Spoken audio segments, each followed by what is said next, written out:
Kecamatan Senen. Kali ini kita akan membahas tentang MTQ. Nah, seputaran MTQ bersama kita dengan Ketua LPTQ Kecamatan Senen, Siap, Ustadz Sofyan. Nanti kita akan tanya-tanya tentang apa itu MTQ, kemudian kontribusinya khususnya terhadap Kementerian Agama ataupun juga untuk secara meluas masyarakat umum di Indonesia. Langsung saja kita mulai. Assalamualaikum Ustaz. waalaikumsalam. Bagaimana kabarnya Ustaz? Alhamdulillah sehat ya. Nah, kita kali ini akan bertanya-tanya nih, karena kan secara umum MTQ itu mungkin orang-orang hanya memandang atau menilai sekedar orang ngaji kemudian dilombakan aja gitu ya.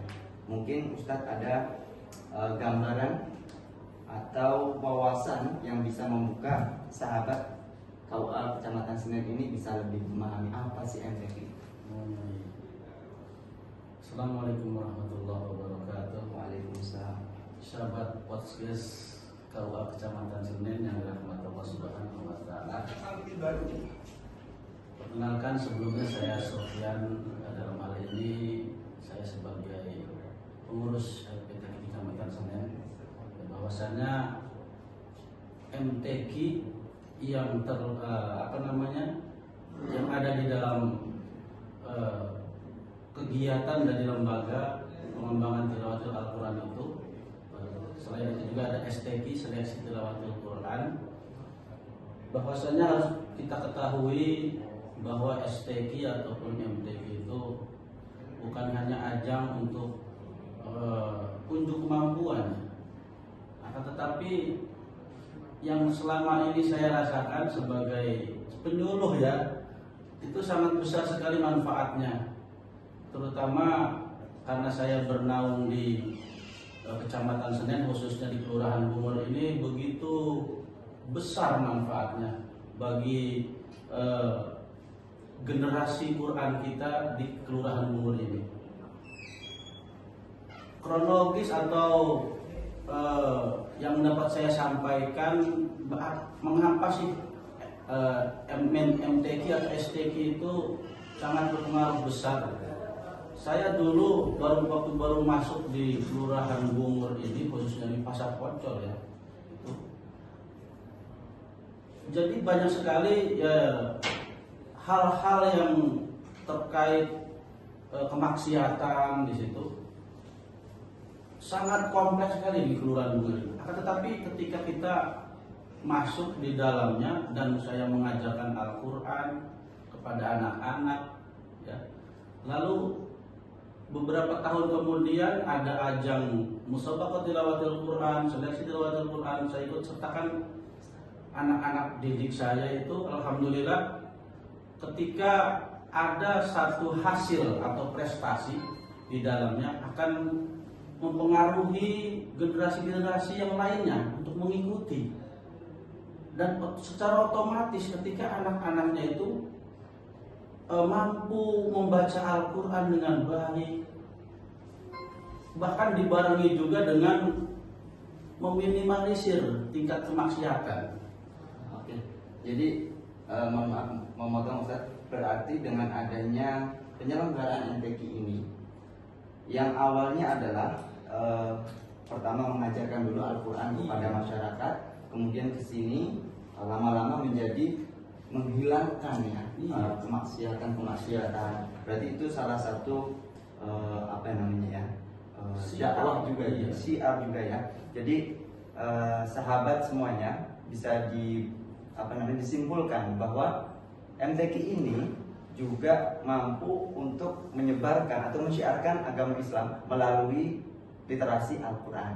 Nah, Ustadz, mungkin ini pertanyaan selanjutnya adalah kendala apa sih ketika memberikan literasi Al-Quran kepada masyarakat khususnya di Kecamatan Senen ini? Kendala ataupun hambatan-hambatan apa sih? Untuk sekarang ini mungkin tidak terlalu berat ya, tidak seperti dahulu.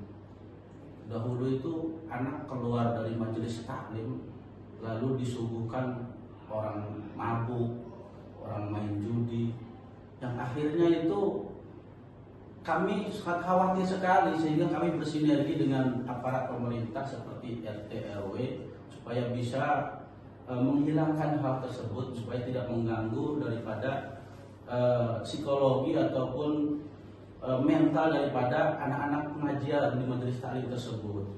Akan tetapi kalau sekarang ini kendalanya itu seperti kemarin itu ya karena memang ada efisiensi. Jadi dari atas tidak turun dana hibah itu tidak turun, sehingga golongan yang biasanya ada 10 golongan, 15 golongan, kemarin hanya ada 5 golongan, itu pun satu golongan cuma satu perwakilan, putra dan putri. Biasanya satu golongan 2, kalau 15 sudah berarti 30. Jadi banyak anak-anak yang terlibat di dalamnya. Anak-anak saling berlomba-lomba, saling untuk fastabiqul khairat, untuk mencari kebaikan, yang akhirnya juga akan menjadi satu candu pada generasi yang lainnya untuk mengikuti. Dan juga kita juga bisa merasakan gitu, ketika anak-anaknya mampu membaca Al-Quran dengan baik, bapak-bapaknya tapi masih mabuk, itu juga jadi malu gitu. Untuk bermaksiat lagi, untuk mabuk lagi jadi malu gitu. Kadang-kadang kita senggol sedikit, bapak anaknya sudah pintar baca Al-Quran, bapaknya masih mabuk gitu kan. Akhirnya kepikiran juga, karena memang pada dasarnya setiap manusia itu ada nilai kebaikan. Alhamdulillah sekarang sudah terminimalisir ya, banyak majelis taklim ya, diantaranya murid-murid kita juga ada yang ngajar juga di setiap sudut di Poncol ini. Banyak yang mengajarkan Al-Quran, seperti ada Ustadz Abdul Rahim sekarang ini, alhamdulillah banyak anak-anak tahfidz dari beliau itu yang juara juga. Jadi bisa menjadi penyemangat untuk generasi yang lainnya. Oke, alhamdulillah, berarti dari adanya penyelenggaraan MTQ kemudian diharuskan untuk mempersiapkan peserta, gitu ya.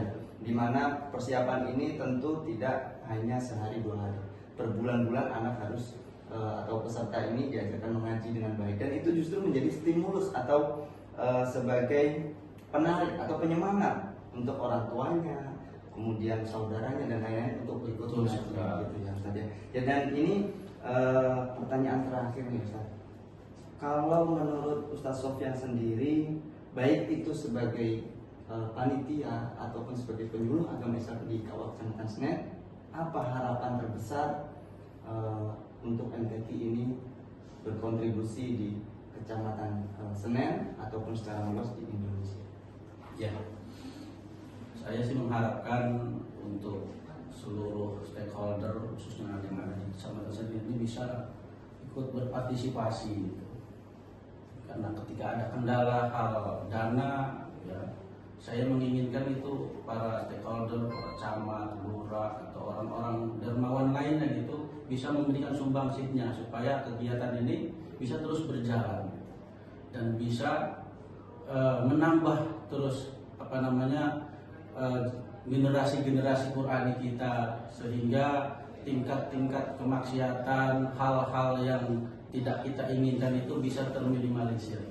Mungkin itu saja. Insyaallah, alhamdulillah, mudah-mudahan harapan besar dari Ustaz Sofyan ini bisa kita realisasikan, dan mudah-mudahan Allah juga memberikan kekuatan untuk Ustaz Sofyan dan kita semua. Amin ya rabbal alamin.